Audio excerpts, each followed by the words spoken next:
Welcome to the John and Heidi Show podcast, brought to you by DirecTV, 1-800-259-7646. Also brought to you by RVRealtor.com. If you're buying an RV or selling an RV, check out RVRealtor.com and the Dollar Shave Club. Here's John and Heidi. Thank you so much for listening to the John and Heidi Show on a Thursday. Hey, baby, how you doing? Well, hey, how are you? Fabulous.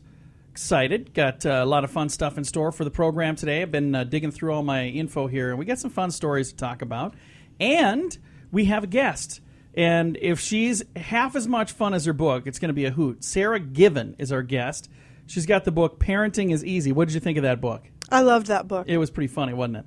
It's got a bunch of illustrations, photos, and then quirky little captions, and it's very clever and very fun. Yeah. And we'll be chatting with Sara. Again, she's the author of Parenting is Easy. Our 14-year-old daughter loved the book, too. Yeah, she's 14. We read and we laughed and laughed and laughed. So funny. It's good stuff. Anyway, that's coming your way.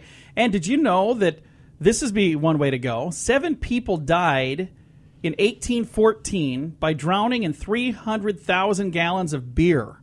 Oh. It was a big flood during the London beer flood. They Seriously? Yeah, they had That's these a real thing? Giant containers of beer that burst open and flooded part of London, and there were 7 people that died by drowning in beer. So, reminds me of the movie Strange Brew. That's what I was just going to say. The McKenzie brothers would have made it. Yeah. Coming up, we got something else to talk about. We'll tell you all about it after this. This portion of the program is brought to you by Dollar Shave Club. Get razors for $1 a month plus a few bucks shipping, so you can enjoy fresh razors every month for as little as $3. Learn more at dollarshaveclub.com/radio. Good news for dieters.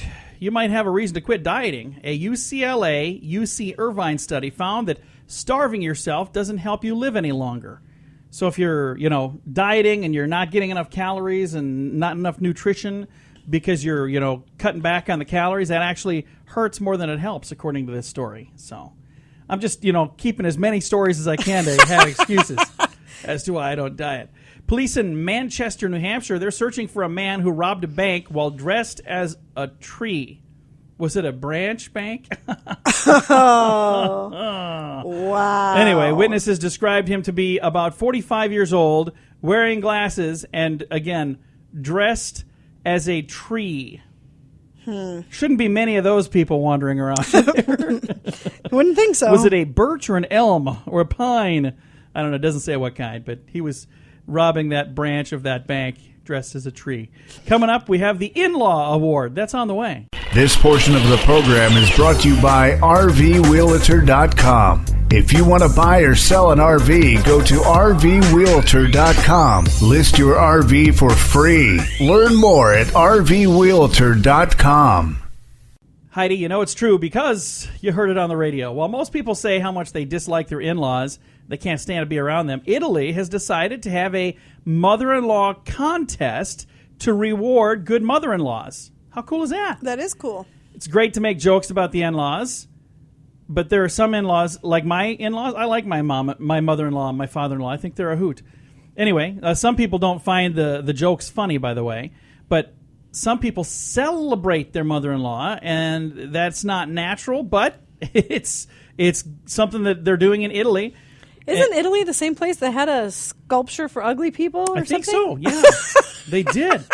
They're really just doing all kinds of crazy apparently. stuff. Anyway, they've ruined it for those of you who do want to make fun of your mother-in-law, because now they're working on a thing here, and a 56-year-old Italian woman has been awarded the title of Miss Mother-in-Law International. Lucia Brugon won the contest for her singing performance of O Sole Mio. Oh, so it's like a talent show. They have to sing and stuff? Well, I thought maybe you just nominated the best mother-in-law. Stunning. Some 50 mother-in-laws showed off their skills ranging from singing to sock mending to cat walking. Didn't know that was a thing. A catwalk like modeling. Yeah. Apparently good mother-in-laws are good at catwalking. I'm not sure. Mother-in-laws were judged by Lifeguard Association of Rimini. This is just getting weirder and weirder. This is bizarre. They organized the contest. The second prize was won by Maria Casarini, who's 87, for the longest-running activity, taking care of her son's family. She's taking care of her son's family longer than anybody else did any other activities. So They have, it's like a Miss America or a Miss Universe, but theirs is Whatever. Miss Mother-in-Law International. So there you go. I'll just Interesting. move on. I'm still thinking of some things to say that'll probably put me in a doghouse. So I gotta just move on. It's true because you heard it on the radio. The John and Heidi Show is brought to you in part by the Keystone Treatment Center. This is your brain, and this is your brain on drugs. We share silly stories here on the program, but addiction is no joke. If you or someone you know suffers with an addiction to drugs or alcohol, make today the day you seek help. Call toll-free 844-204-1055. That's a toll-free number. Again, 844-204-1055. And this is your brain on drugs. When is it not a bad idea to sell illegal drugs? Well, never. It's even dumber for people to sell illegal drugs in the presence of a police officer, though. Here's a tip to aspiring drug dealers. Never sell marijuana at your high school, especially when the local police are on campus to give drug awareness presentations. Detective Daryl Thornburg was giving such talks to students in Muncie, Indiana, and he got a call. It seems that there was at least one student on campus who was already well aware of the drugs. He quickly excused himself and busted a 16-year-old student for selling drugs right outside the doors of the drug awareness presentation. That is insane. Yeah. They're like, could you come outside? There's a guy out here selling drugs. Sure. Be right out. So there you go. That happened in, where was it? In Indiana, I think it was. Yeah, Muncie, Indiana. So not a good idea. But that's the kind of stuff you do when your brain is on drugs. This portion of the program is brought to you by Keystone Treatment Center. Addiction is no laughing matter. Call Keystone Treatment Center toll-free at 1-844-204-1055.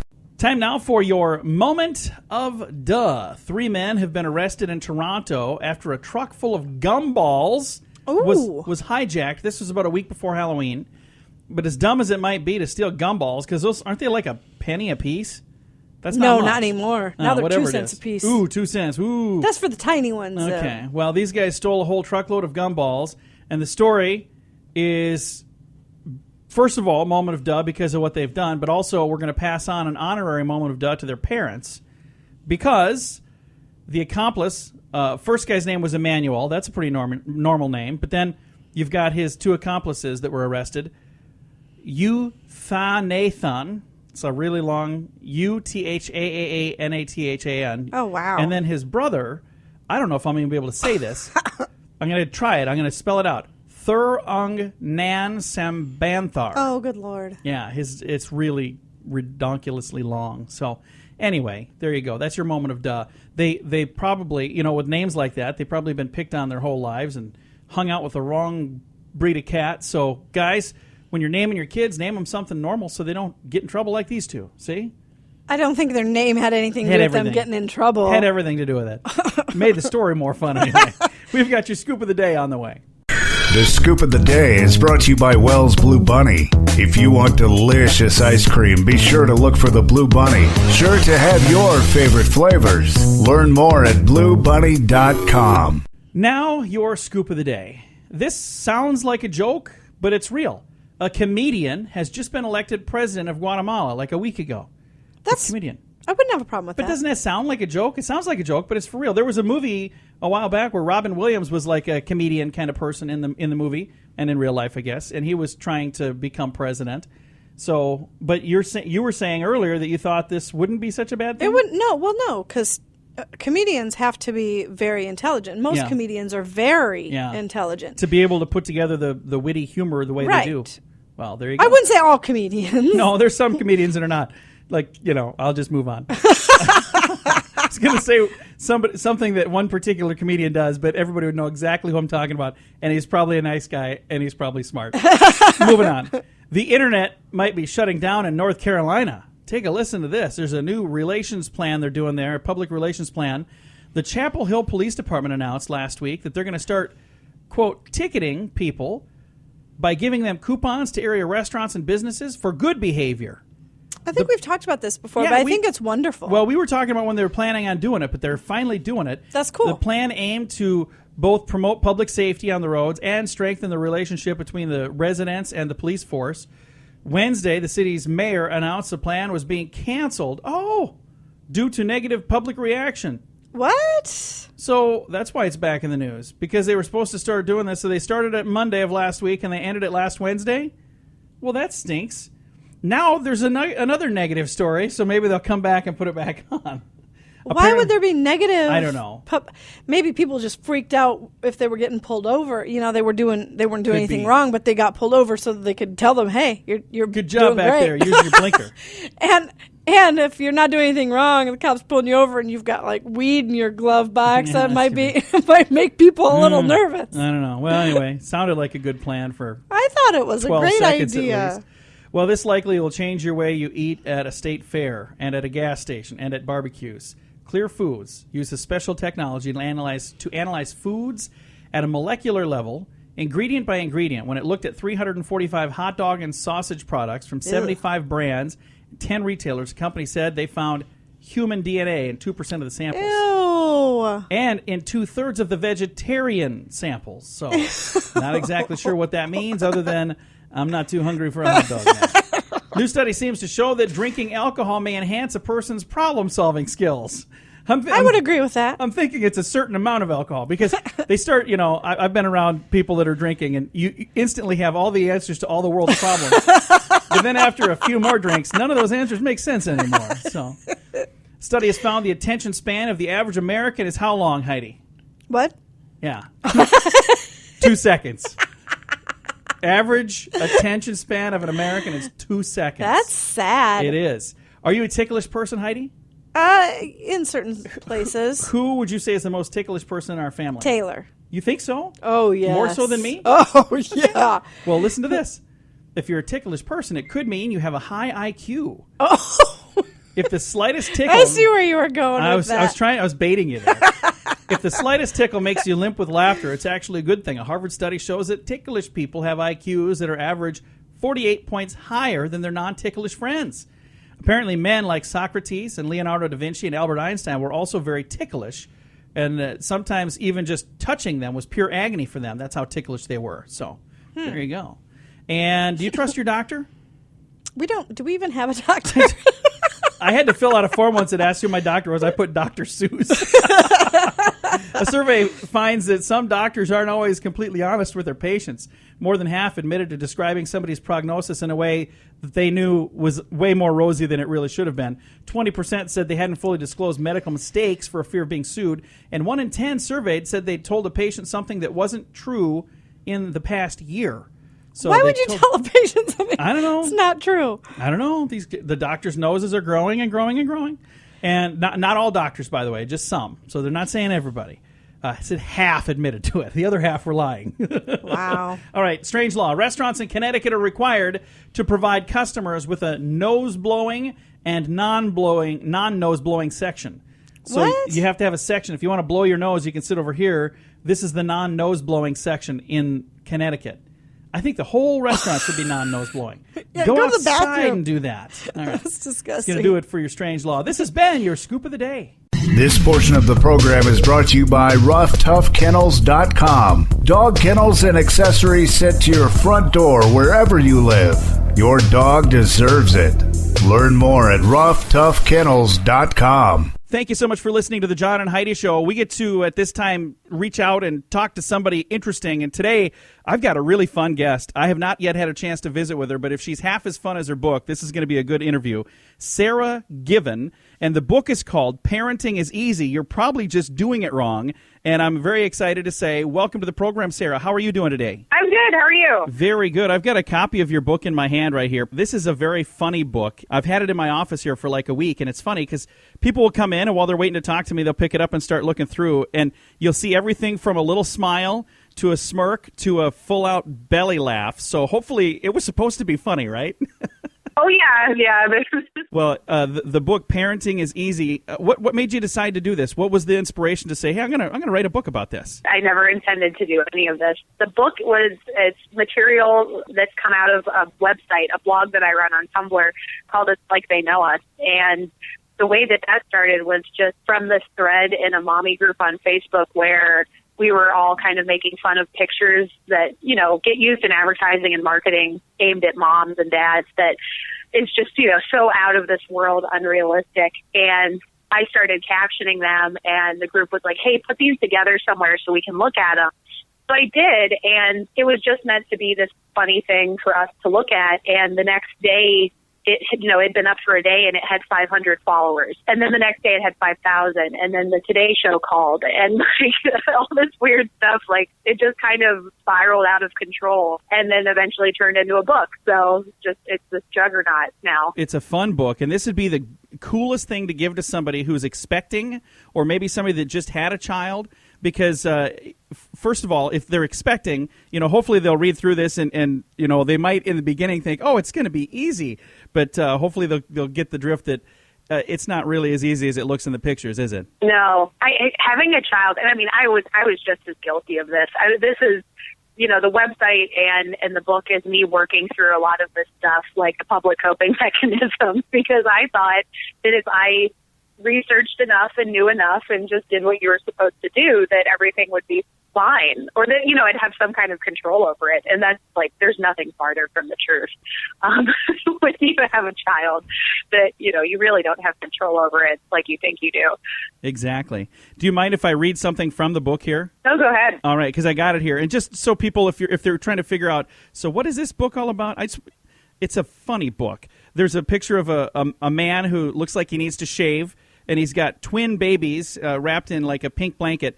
And then on the bottom of the page, page 43, says, parents of twins are notorious for being clean and well-rested and for standing upright while smiling. So, and it's funny because, I have friends that have twins, and it's kind of the opposite of that. But I love that the captions, every one of the captions that you read, these are probably things people would think if they didn't have this.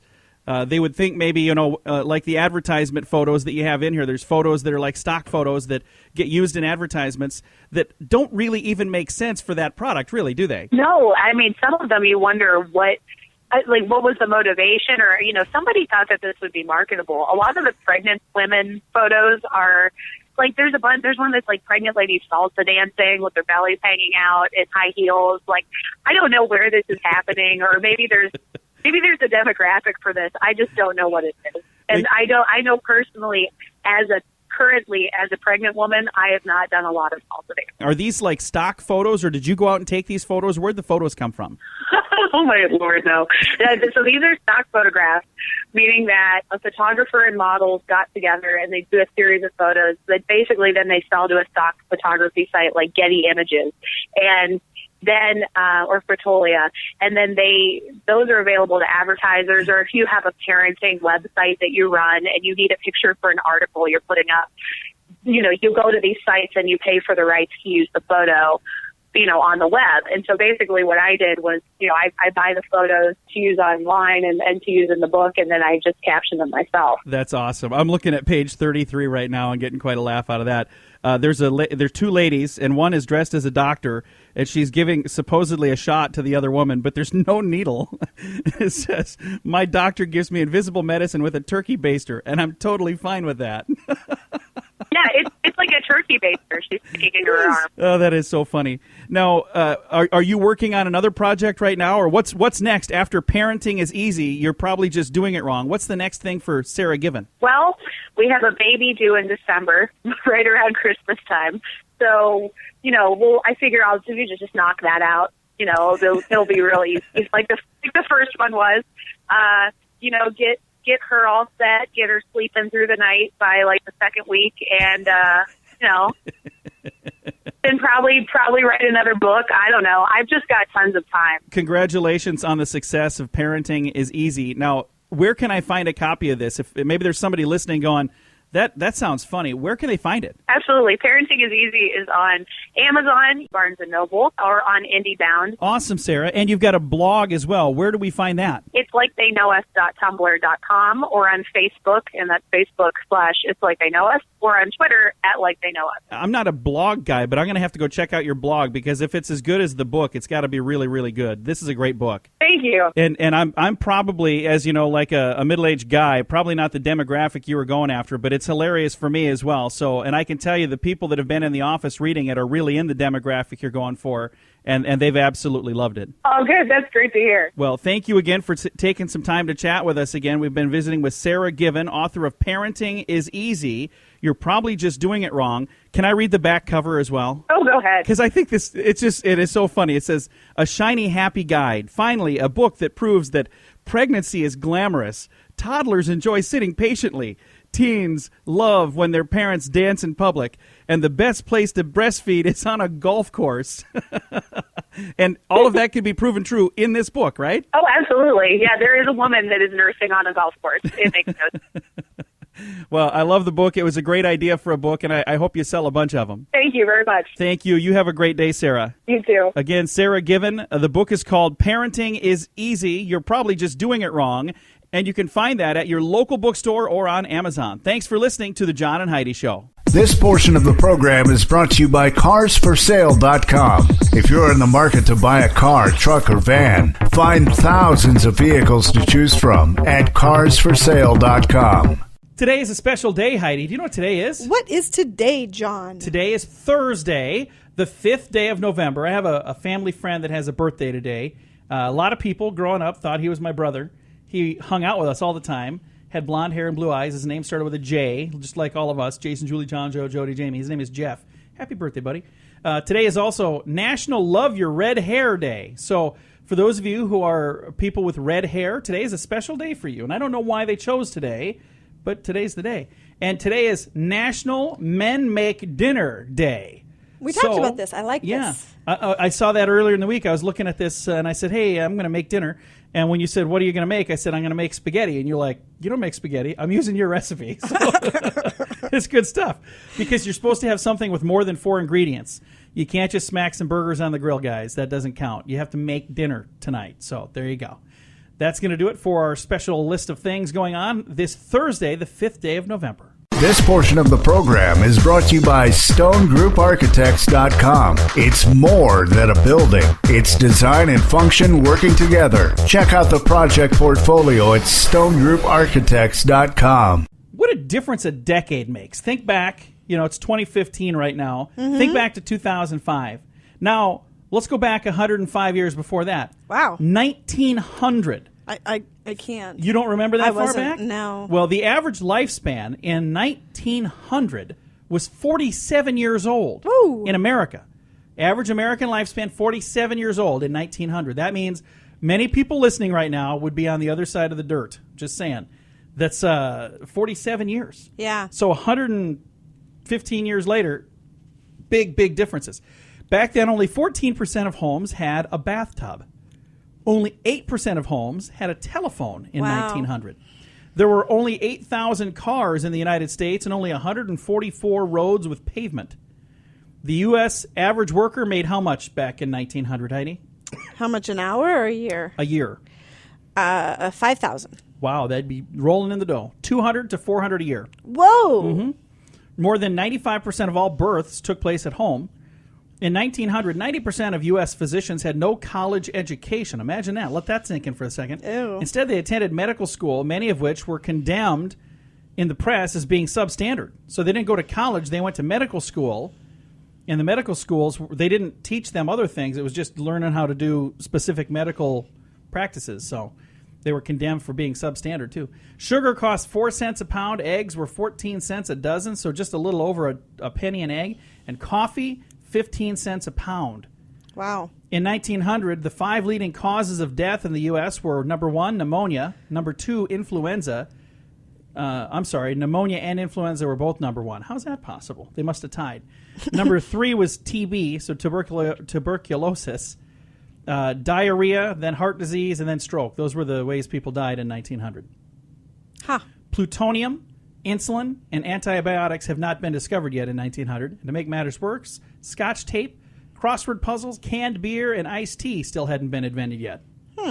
And, before we run out of time, marijuana, heroin, and morphine were all available over the counter at your corner drugstore back then. And according to one pharmacist, heroin cleared the complexion, gave you buoyancy to your mind, and regulated your stomach and bowels.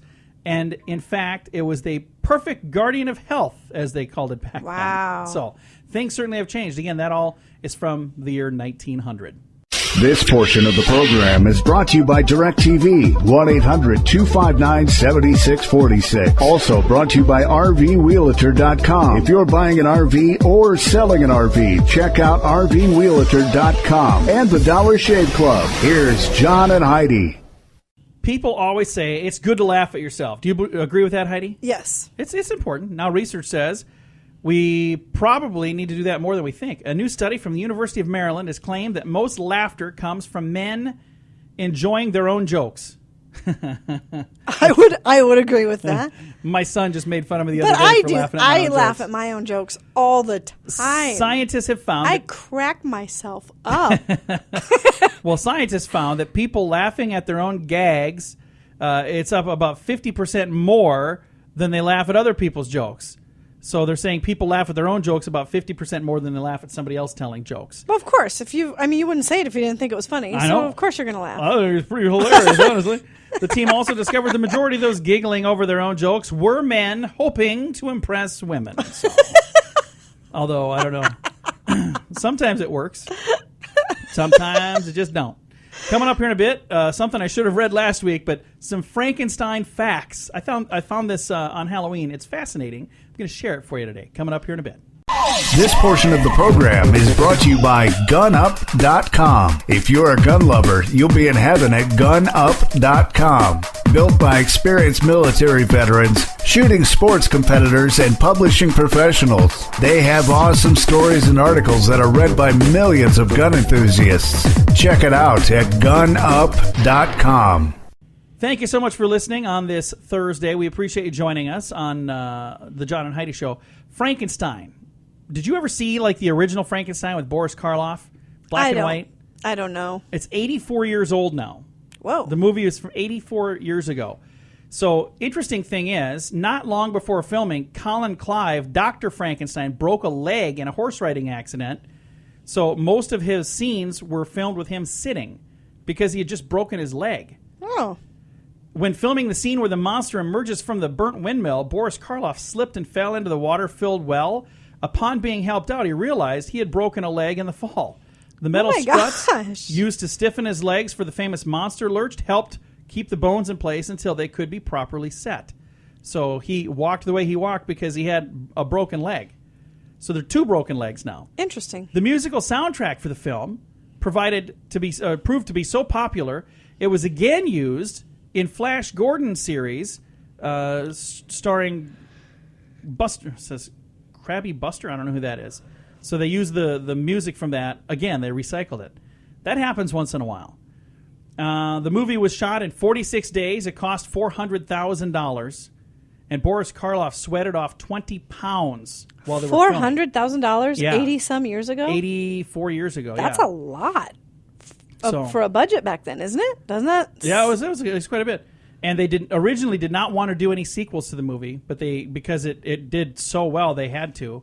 And it says Bela Lugosi, known for Dracula roles, was originally offered the role of Frankenstein the monster. He refused it, though, saying that he would not. The character didn't get to speak. He's like, I don't want to take a thing where I don't get to talk. So he said no. So there you go. A little bit of info on Frankenstein facts. I thought that was kind of cool. I probably should have shared that, on Halloween or something. Thanks for listening to the John and Heidi Show. This portion of the program is brought to you by Dollar Shave Club. You can get razors sent to your door each month for just $1, plus a couple of bucks shipping. It's an amazing deal. Log on to dollarshaveclub.com/radio to learn more. That's dollarshaveclub.com/radio. Now, back to the John and Heidi Show podcast. Interesting story here from a judge in Montana. He used some Beatle-loving bands' concepts against them, I guess, during his sentencing for the crime of stealing beer. Judge Gregory Todd asked a 20-year-old, Andrew McCormick, what he thought his sentence should be, and Andrew wrote, like the Beatles say, let it be. So Judge Todd replied saying, your response suggests there should be no consequences for your actions. And I should let it be so you can live without so you could live in strawberry fields forever. If I were to overlook your actions, I would ignore a day in the life. These are all titles for Beatles songs, by the way, for those of you who don't know. And it says, that night, on April 21st, that night you said to yourself, I feel fine, while drinking beer.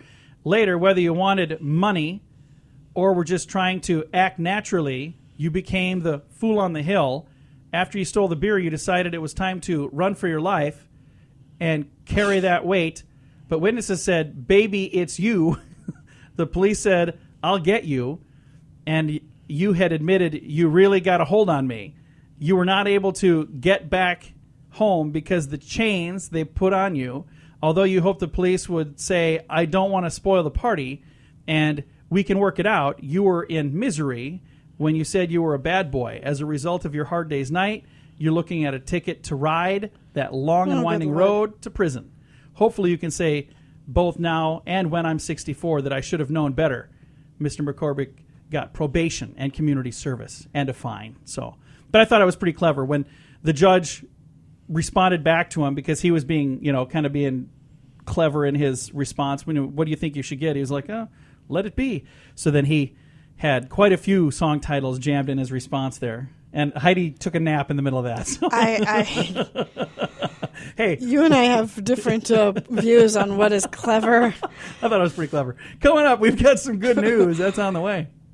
This portion of the program is brought to you by DirecTV. Call 1-800-259-7646. They have hundreds of channels to choose from, with many packages to fit your viewing desires. Learn more at 1-800-259-7646. As we approach the end of the show, I always like to find something kind of positive to talk about, find good news. Time came out with a list of 14 cooking hacks that will make your life easier. You ready for some of these? I am. All right. These are things that are going to make your life easier. You want to ever separate an egg white from an egg yolk? You know how you do that? Use the shell. Okay, but this is what they say. Make sure your hands are clean and dry and open the cracked egg into your hand. Open your fingers and let just enough to let the white fall through, leaving the yolk in your hand. So that's how you're supposed to do that. I don't. That's not what I do. You ever want to cut an onion without crying? They're saying make sure you have a sharp knife. Because if you have a sharp knife, you're cutting through the onion. If you don't have a sharp knife, you're breaking it up, and that's what's causing you to cry. Really? It's squishing out all the little juices in there. How about to get a nice clean slice? Use plain, not minted dental floss to cut cakes or soft cheese without a big mess. And it'll be a perfectly straight line that way. How to peel garlic? Put cloves with skin in a bowl. Then, with another bowl, put it on top of that and shake for 10 seconds. The skin should come right off. To peel, lay the clove on a cutting board and place the side of a chef's knife on top of it, and then hit the top of the knife firmly with the heel of your hand, avoiding the blade, of course. The clove should separate easily from the peel. So there's some ideas on that. How about, do you ever want to get the very last bit of peanut butter out of a jar? Yeah. They're saying what you're supposed to do is when it's almost empty, make something that you would like to mix with peanut butter and put that in the jar with it. And here they were saying it's really good, like some oatmeal or whatever. Put that in the jar and then stir it all together, and then you're getting every last bit. It comes out while you're eating the oatmeal right out of the jar.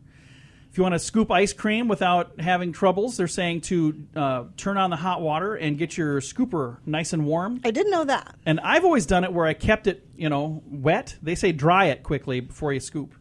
So I've never had issues, but apparently if you don't dry it, there might be some kind of issue. Never had that. How to keep knives sharp. Says, let's see, use a whetstone, not steel. Whatever, going to move on. How to juice a lemon without having any seeds in the bowl. Use a juicer with a strainer or squeeze over a strainer. It's kind of a cool idea. How to quickly ripen bananas. Put them in a closed paper bag. I think bananas ripen quickly enough the way it is. Well, there you go. I can never keep them fresh. Got all kinds of fun info here from Time Magazine. And for those of you who want to read them all, I'm going to share this on our Facebook page, facebook.com/John and Heidi Show. Time to say goodbye, Heidi. Goodbye, Heidi. Goodbye, everybody. Have a great day. Thanks again for listening to The John and Heidi Show. Time now for the bonus break, only available here on the John and Heidi Show podcast. And your bonus break is brought to you by the Dollar Shave Club. Heidi, you can learn more at dollarshaveclub.com/radio. We'd love it if you jump on there and take a look not only at the funniest video on the internet, it's one of the funniest. It really is a good video. There's a video that kind of explains why they do this Dollar Shave Club thing. But also while you're there, you can learn a little something, and you can save a little money, rather. There you go. You can save a little money. I'm looking at this. We're going to let you learn a little something here in the bonus break. But you can save a little bit of money by getting your razors delivered right to you for as little as $3 a month. Or you could upgrade to the best razors on the planet for just $9 a month, and they'll bring them right to you. Learn more. DollarShaveClub.com/radio. All right. Research by the AAA Foundation for Traffic Safety reveals that the distraction that drivers experience from using voice-activated technology or their smartphones to make a call or change music or send a text can linger for about 30 seconds after the task is completed. Researchers studying different push-to-talk technologies found that potential unsafe levels of mental distraction last for as long as 27 seconds after completing a task in the worst-performing systems. And at 25 miles per hour, if you're only going that speed, drivers would travel nearly 3 football fields during that time. So they're saying that even using like a voice-activated thing, that we get distracted while we're doing that. So here's the one thing that I want to say about all that. Everybody's different. Oh, my God. I'm saying there are some people who can't do 2 things at once, even on the best conditions. I will agree with that, but you seem to think you can handle this, and you're perfectly fine with it. I've ridden with you, and you're swerving all over the place. I put my foot up there and hold the wheel. First of all, I'm not flexible enough to do that. No, I'm saying I don't know. I guess you and I disagree on this. Yeah, so. we very definitely disagree. All right. Hey, let's talk about something else. 8 mistakes I've made in marriage. Not from me. From Perfect timing. Mark Merrill. Number 8 says having an if-then mentality. Don't do that. If you do this, then I'm going to do that. No, don't do that. Acting like we're not on the same team. You always need to be on the same team. Always. You guys are working together. You're married, right? Number 6, being critical. Don't be critical. You know what? Get over it. Next, being obsessive about things that don't matter. There are so many times we'll get in an argument about the dumbest things, and then we'll just laugh because we're like, does it even matter? I know. Why are we even fighting about this? Number 4, as far as the lists of 8 mistakes I've made in my marriage from Mark Merrill, reflecting my wife's emotions instead of regulating my own. Number 3, trying to control my wife. Number 2, wishing my wife would be more like me.